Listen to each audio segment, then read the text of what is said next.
Welcome. Welcome to all our friends, colleagues, and teams who have joined us today on Hospitality Tomorrow, a series we started back in April, and a very Merry Christmas to you all. Welcome to our studio in London, and we just escaped tighter deadline taking place tomorrow, so very lucky indeed. 2020 has tested our resilience and has transformed the way we live, we work, and perhaps play forever. The hospitality industry has had to endure the full impact of this new normal and has had to adapt, to innovate, and to be fleet of foot to survive. Since March 2020, Bench has successfully delivered 10 virtual conferences featuring over 20,000 attendees and 450 speakers. What we discovered immediately is no longer are we a regional company, but one that can compete globally using the latest technology. Our most recent event was working with the G20 Saudi Secretariat and the Ministry of Tourism on the Future Hospitality Summit, with over 6,000 attendees, new business that we could only have dreamt of before. But during these uncertain times, it has proven to be ever more important to connect and share ideas. And Hospitality Tomorrow 3 is all about this and your personal growth. Before I speak about our awesome program with Anita Mendiratta, let me bring to the stage the CEO of Mantis Collection, Paul Gardiner. Now, just a brief background on Paul. Mantis is a hotel group made up of eco-lodges and hotels located on all 7 continents, including the Draycott Hotel here at Sloane Square in London, where we're filming from our studio. A family business, but some exciting ventures, including a JV with Accor in 2018 and a partnership with Bear Grylls. Big on the agenda with many of our speakers today, including Paul and his father, Adrian. And Adrian, I can see you sitting in the audience there. I think you're in the front row. But what a legacy Adrian and Paul have done for Africa and through the Conservation Community Fund, the CCFA. Paul, what a wonder to have you here. We can't do that, but let's do the elbow. Good to see you. Thank you for hosting us at the Draycott Hotel here at Sloane Square. Now, your luxury camps in Africa, many of them are now closed. Tell me how you're dealing with leadership during this difficult time.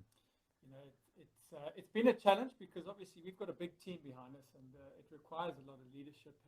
And you know, Dad's down in South Africa, and I'm here with our little team in the UK. And you know, what I sort of surmised from all of this was we've been working incredibly hard, and you don't recognize it, you don't even realize it, but we've been absolutely flat out, even considering the hotels are closed, with so many other projects. And I shared with my dad and the team. I got our production guy to put a video together of what we've achieved during COVID. And we showed that at our 20th birthday party a couple of weeks ago. And I think everybody sort of patted each other on the back. It was quite amazing what the team have been and achieved during a very dark time in our business. So I think that was one way of just showing to the team that we've got a great little team. I mean, we've lost a lot of staff along the way. We've had to make many redundancies, but I think we're going to survive it. You know, with the vaccine now and all of that coming about, there is hope. And it's going to be a tough year, 2021, but, sure. but at least there's that light at the end of it. So tell me on the innovation side, because we're talking a lot about innovation throughout the program. What have you done on innovating your business? Yeah, I mean, there is a lot on the cards. Obviously, we've spoken at length about the Innovation Hub down at Founders Lodge in South Africa, and that's all been installed. But I'm pleased to be going home probably in January to start lifting that up and innovating it. We've got some potential investors coming out from America. There's a fund that's potentially interested in coming on with us now. And so that Eco-Innovation Hub down in South Africa is about bringing new lodge concepts to the market. We're going to actually physically build 4 lodges down there. They're going to be off the grid. They're going to be tents, tree houses, pods. And we've just taken an old railway coach, which we used to travel around as a family, and believe it or not, Dad got the cranes out the other day and loaded it onto the flatbed truck, and that coach is now sitting at Founders Lodge. And again, it's about innovation, just bringing new things. That's going to be turned into a beautiful 5-star little lodge on its own. And tell me about here at the Draycott Hotel. You've got, how many rooms do you have? We got 36. 36 rooms. You're closed at the moment, of course, but we're here in one of your presidential suites. Tell us about this. This is really exciting because now Mantis have a studio in Sloane Square, a green screen studio. It's obviously in partnership with Bench Events. So thank you for that opportunity. I mean, you approached me with the idea, I embraced it, and suddenly we've got a green screen studio. And the hope is that, you know, you run a lot of your events from here. Mantis is going to start doing a lot of interesting stuff in media to help promote our brand. And of course, this is one of our bedrooms, which we'll also open to the public to come and access. So this is all about innovation. You know, I'm in high-level talks with one of these fitness bike companies. I can't mention names yet, but the idea is when you leave your apartment in Manhattan and you're leaving your bike behind, and you come to a Draycott suite and you log into your bike and you carry on with your fitness while you're away. So it's that sort of stuff. So lots of innovation taking place at the moment. What are we going to call the studio? Mantis, the Mantis studio at the Draycott Hotel. Okay, love it, love it. And also, listen, I want to hear about what you're doing with the dehorning of a rhino. If you can just introduce, I know we got a short video. If you can just introduce that. Yeah, very quickly. I mean, we've got this rhino, which you're going to hear about in the video now.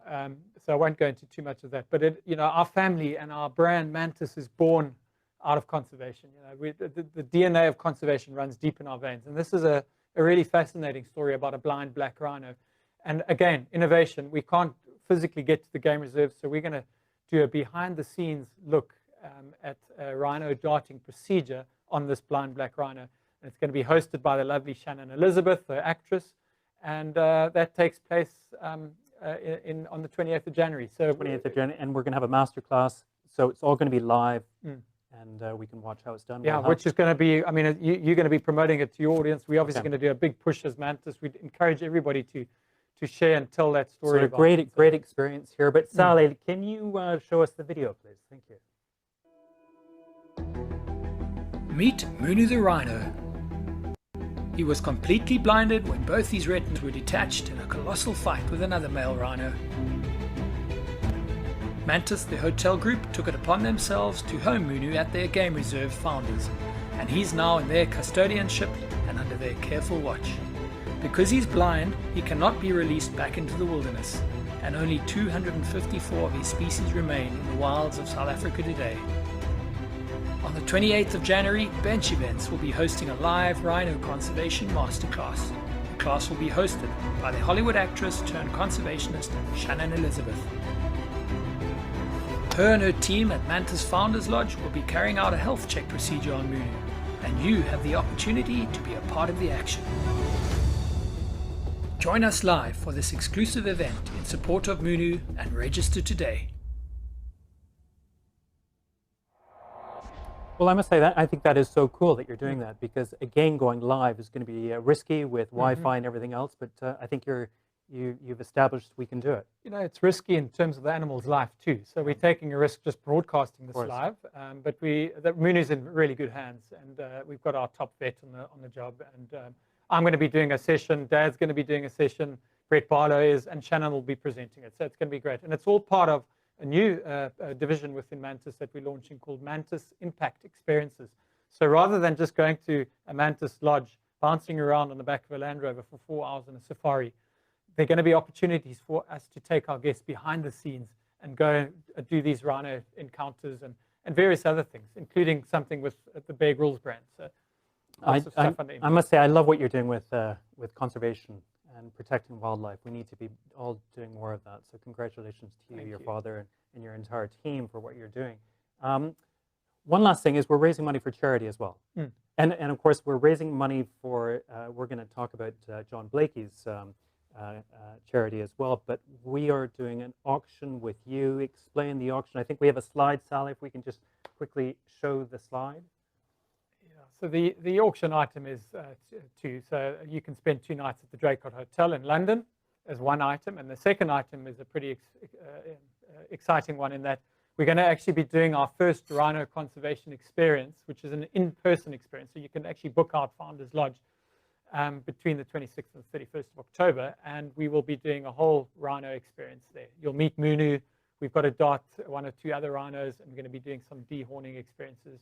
And there's a lot more there that we are doing. And you'll also have first-hand experience of what we're going to be doing at the Innovation Hub by then.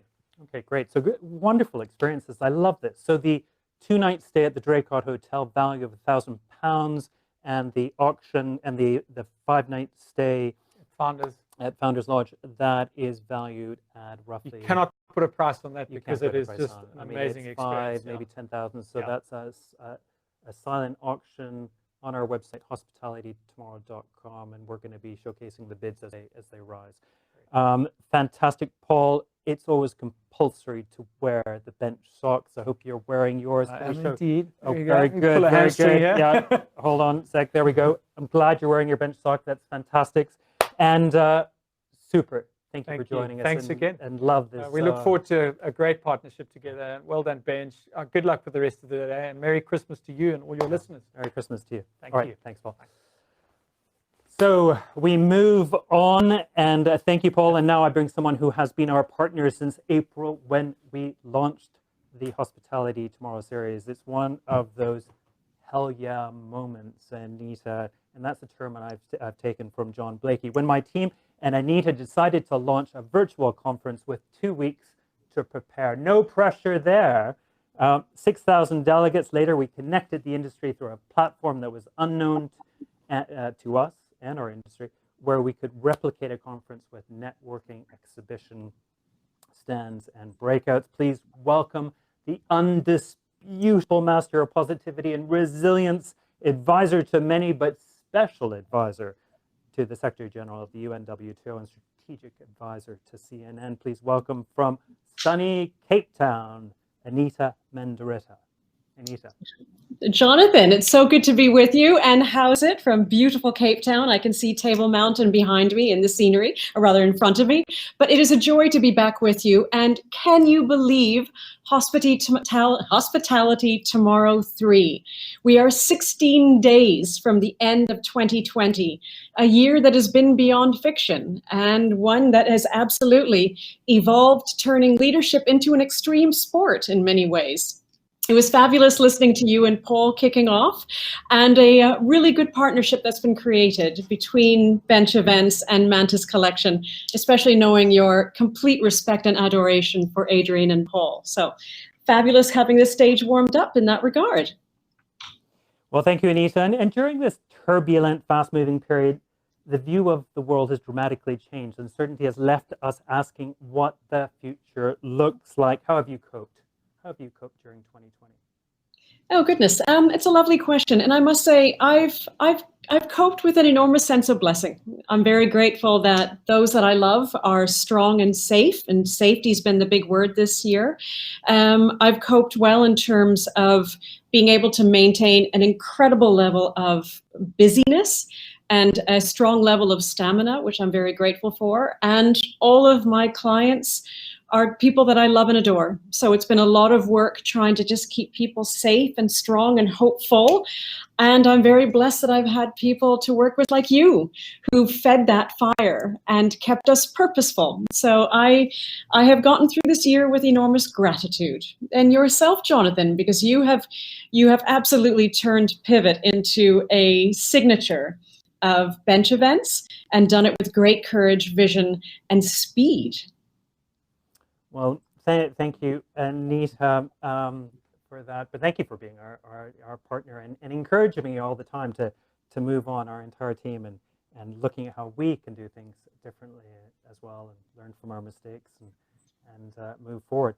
Anyway, we're looking at the program. We've got a great leadership program, wonderful coaches. John Blakey has helped bring us some 8 business coaches for the program this afternoon. And Anita, which of the sessions are you really looking forward to watching? I must say, Jonathan, I love the program that's been created, and it's really focused on so many different dimensions of leadership. There are 2 that I'm very excited about. At 2 o'clock GMT, I'm very much looking forward to the session speaking about maximizing impact on the virtual stage. There's much we can all still learn through this virtual world, which clearly will continue into 2021. And without being cheeky, I'm really looking forward to our time talking about Hospitality Tomorrow Gives. That has been an absolute labor of love project this year. And it's very exciting because it's connecting this community of 10,000 strong in the Hospitality Tomorrow world to really make sure that we're supporting one another and, very importantly, frontliners through this incredible challenge that has been agnostic, hitting everywhere around the world. What are you looking forward to? Well, I don't know. I mean, there's so many good sessions. I think that we haven't left enough time for any of our speakers. So we're going to push them to do the master classes in January and February, where we've got a full hour and a half with our coaches. So you can book that on hospitalitytomorrow.com. But I think I've got to give credit to our American speakers who are coming in at the end, speaking about resilience. Dr. Paul Stoltz and Terry Jones. Dr. Paul Stoltz speaking about resilience, and I loved when he spoke at our first event in April. We really did need that resilience then, and with London going into lockdown tomorrow, we need it again. And then Terry Jones speaking on innovation, and I think that's going to be great to listen to them and hear what they're up to and what they can what sort of support and advice, coaching they can give us. So Anita, thank you for joining us today. Look forward to our Hospitality Tomorrow Gives shortly. You know, I think as part of our theme, you know, where we say finding our mojo together, you certainly are leading that front, finding our mojo for the industry, and appreciate everything you've done for us. Bless you. Thank you. And it's all about finding the right partnerships, Jonathan, and you have been an exceptional partner this year. So my thanks to you, and have a fantastic program as it unfolds. I look forward to seeing you shortly on the virtual stage again. Great.